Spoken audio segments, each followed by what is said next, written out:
أعوذ بالله من الشيطان الرجيم. بسم الله الرحمن الرحيم. عظم الله أجورنا وأجوركم أيها المؤمنون. إنا لله وإنا إليه راجعون، ولا حول ولا قوة إلا بالله العلي العظيم. فعلى الأطائب من أهل بيت محمد وعلي صلى الله عليهما وآلهما فليبكي الباكون، وإياهم فلينذب الناذبون، ولمثلهم فلتذرف الدموع وليصرخ الصارخون ويضج الضاجون ويعج العاجون. أين الحسن وأين الحسين وأبناء الحسين؟ صالح بعد صالح وصادق بعد صادق. أين السبيل بعد السبيل؟ أين الخيرة بعد الخيرة؟ أين الشموس الطالعة؟ أين الأقمار المنيرة؟ أين الأنجم الزاهرة؟ أين أعلام الدين وقواعد العلم؟ قال الراوي في منع القوم الماء عن الإمام الحسين عليه السلام وآل بيته وأصحابه: ورجعت خيل بن سعد حتى نزلوا على شاطئ الفرات، فحالوا بين الإمام الحسين وأصحابه وبين الماء، وأضر العطش بالإمام الحسين وأصحابه، فأخذ الإمام الحسين فأسا وجاء إلى وراء خيمة النساء، فخطى إلى الأرض 19 خطوة نحو القبلة، ثم حفر هناك فنبعت له عين من الماء العذب، فشرب الإمام الحسين عليه السلام، وشرب الناس بأجمعهم وملأوا أسقيتهم، ثم غارت العين فلم يرى لها أثر. وبلغ ذلك ابن زياد فأرسل إلى عمر بن سعد: بلغني أن الحسين يحفر الآبار ويصيب الماء فيشرب هو وأصحابه، فانظر إذا ورد عليك كتابي فامنعهم من حفر الآبار ما استطعت، وضيق عليهم ولا تدعهم يذوقوا الماء، وافعل بهم كما فعلوا بعثمان. فعندها ضيق عمر بن سعد عليهم غاية التضييق.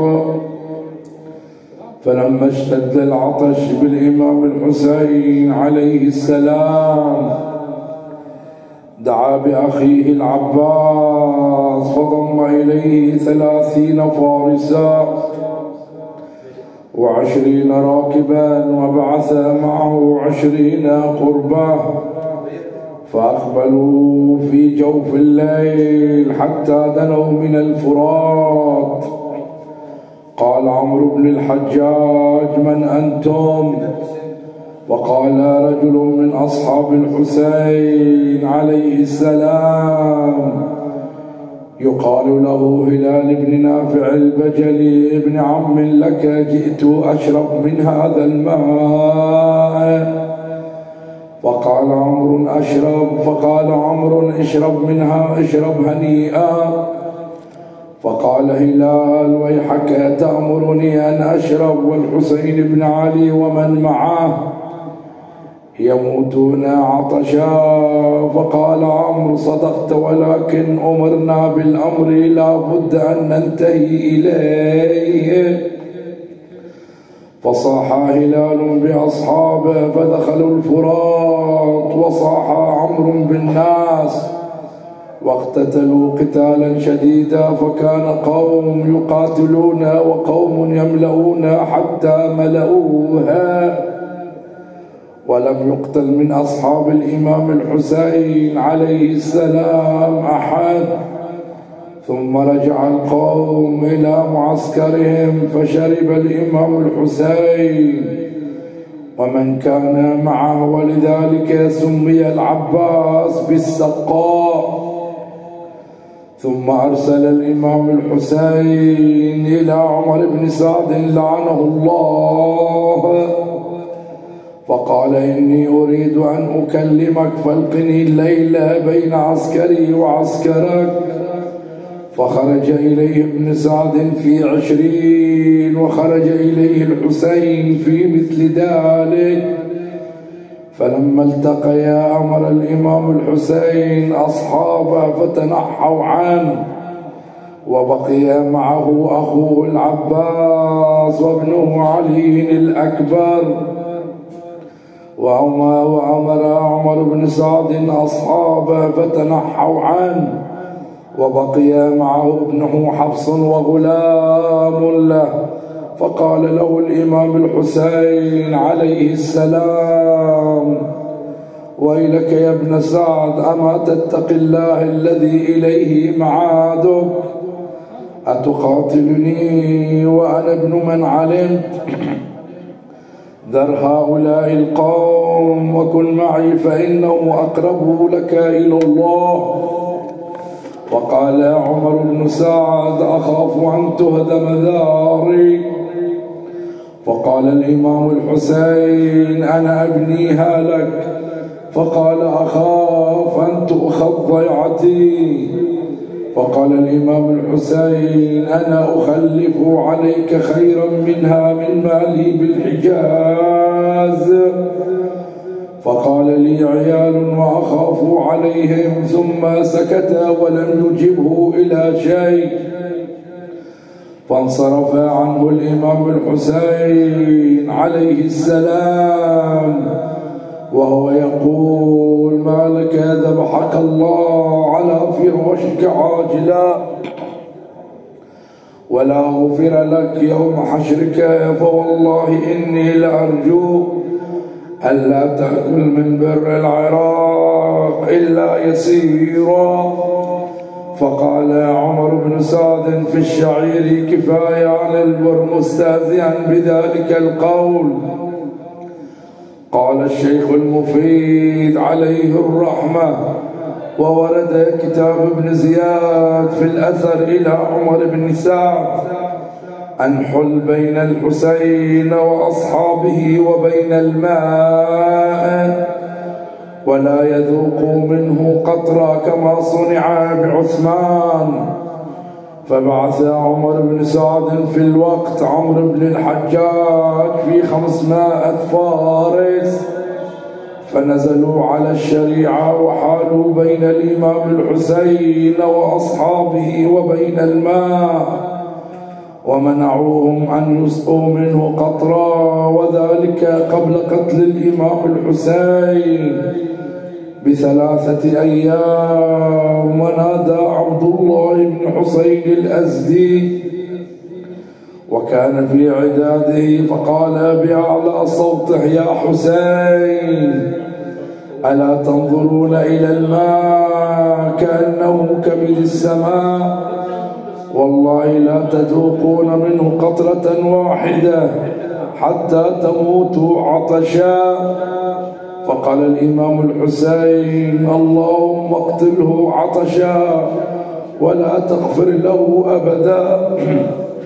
قال حميد بن مسلم: والله لعدته في مرضه بعد ذلك، فوالله الذي لا إله غيره لقد رأيته يشرب الماء حتى يبغر ثم يقيئه ويصيح العطش ثم يعود ويشرب حتى يبغر ثم يقيئه ويتلظى عطشا، فما زال ذلك ذأبه حتى لفظ نفسه.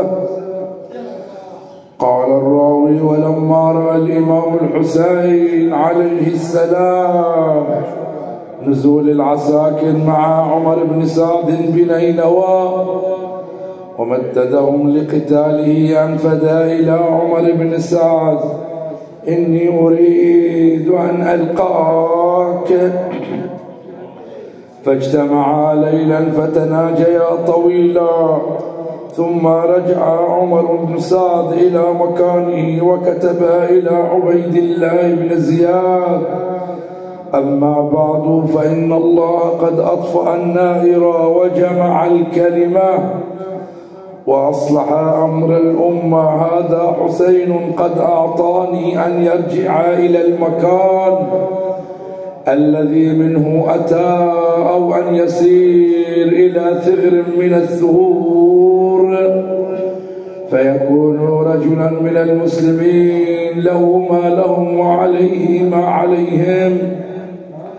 وروى أن عقبة بن سمعان قال: صحبت الحسين من المدينة إلى العراق ولم أزل معه إلى أن قتل، والله ما سمعته قال ذلك. فلما قرأ عبيد الله الكتاب قال: هذا كتاب ناصح مشفق على قومه. فقام إليه شمر بن ذي الجوشن فقال: أتقبل هذا من وقد نزل بأرضك وأتى جنبك؟ والله لئن رحل من بلادك ولم يضع يده في يدك ليكونن أولى بالقوة ولتكونن أولى بالضعف والعجز، فلا تعطه هذه المنزلة فإنها من الوهن، ولكن لينزل على حكمك هو وأصحابه. فإن عاقبت فأنت أولى بالعقوبة، وإن عفوت كان ذلك لك. فقال عبيد الله بن زياد: نعم ما رأيت، الرأي رأيك. أخرج بهذا الكتاب إلى عمر بن سعد فليعرض على الحسين وأصحابه النزول على حكمي، فإن فعلوا فليبعث بهم إلي سلما، وإنهم أبوا فليقاتلهم، فإن فعل فاسمع له وأطع، وإن أبى أن يقاتلهم فأنت أمير الجيش، فاضرب عنقه وابعث إلي برأسه. وكتب إلى عمر بن سعد: إني لم أبعثك إلى الحسين لتكف عنه ولا لتطاوله ولا لتمنيه السلامة والبقاء ولا لتعتذر عنه ولا لتكون له عندي شفيعا. انظر فإن نزل حسين وأصحابه على حكمي واستسلموا، فابعث بهم إلي سلما، وإن أبوا فازحف إليهم حتى تقتلهم وتمثل بهم، فإنهم لذلك مستحقون. فإن قتلت حسينا فأوطئ الخيل صدره وظهره، فإنه عات ظلوم، ولست أرى أن هذا يضر بعد الموت شيئا، ولكن علي قول قد قلت: لو قد قتلته لفعلت هذا به. فإن أنت مضيت لأمرنا فيه جزيناك جزاء السامع المطيع، وإن أبيت فاعتزل عملنا وجندنا، وخلي بين شمر بن ذي الجوشن وبين العسكر، فإنا قد أمرناه بأمرنا والسلام. فأقبل الشمر بن ذي الجوشن بكتاب عبيد الله بن زياد إلى عمر بن سعد، فلما قدم عليه وقرأه قال له عمر: ما لك ويلك، لا قرب الله دارك وقبح الله ما قدمت به علي، وإني لأظنك نهيته عما كتبت به إلي وأفسدت علينا أمرا قد كنا رجونا أن يصلح. لا يستسلم والله حسين، إن نفس أبي لبين جنبي، فقال له الشمر: أخبرني ما أنت صانع؟ أتمضي لأمر أميرك وتقاتل عدوه؟ وإلا فخلي بين الجند والعسكر. قال: لا ولا كرامة لك، ولكن أنا أتولى ذلك فدونك، فكن أنت على الرجالة. ونهض عمر بن سعد إلى الإمام الحسين عشية الخميس ل9 مضين من المحرم، وجاء الشمر حتى وقف على أصحاب الإمام الحسين عليه السلام، وقال: أين بنو أختنا؟ فخرج إليه جعفر والعباس وعبد الله وعثمان بنو علي، فقالوا: ما تريد؟ فقال: أنتم يا بني أختي آمنون؟ فقال له الفئة: لعنك الله ولعن أمانك، أتؤمننا وابن رسول الله صلى الله عليه وآله وسلم لا أمان له؟ قال الشيخ جعفر: نقضي عليه الرحمة، وقد صح أن العباس عليه السلام فعل الأفاعيل العجيبة، وقتل الفرسان العظام، وأتى بالماء مرارا متعددا لأهل بيت رسول الله صلى الله عليه وآله وسلم. وفي كتاب أسرار الشهادة للفاضل الدربندي عليه الرحمة عند ذكر شهادة العباس قيل: أتى زهير إلى عبد الله بن جعفر بن عقيل قبل أن يقتل، فقال: يا أخي ناولني الراية. فقال له عبد الله: أو فيها قصور عن حملها؟ قال: لا، ولكن لي بها حاجة. قال: فدفعها إليه، وأخذها زهير وأتى، فجاء إلى العباس بن علي بن أبي طالب وقال: يا ابن أمير المؤمنين، إني أريد أن أحدثك بحديث وعيته. فقال: حدث، فقد حلا وقت الحديث. حدث ولا حرج عليك، فإنما تروي لنا متواتر الإسناد. فقال: اعلم يا أبا الفضل أن أباك أمير المؤمنين لما أراد أن يتزوج أم البنين بعث إلى أخيه عقيل، وكان عارفا بأنساب العرب، فقال عليه السلام: يا أخي، أريد منك أن تخطب لي امرأة من ذوي البيوت والحسب والنسب والشجاعة، لكي أصيب منها ولدا شجاعا وعضدا ينصر ولدي هذا.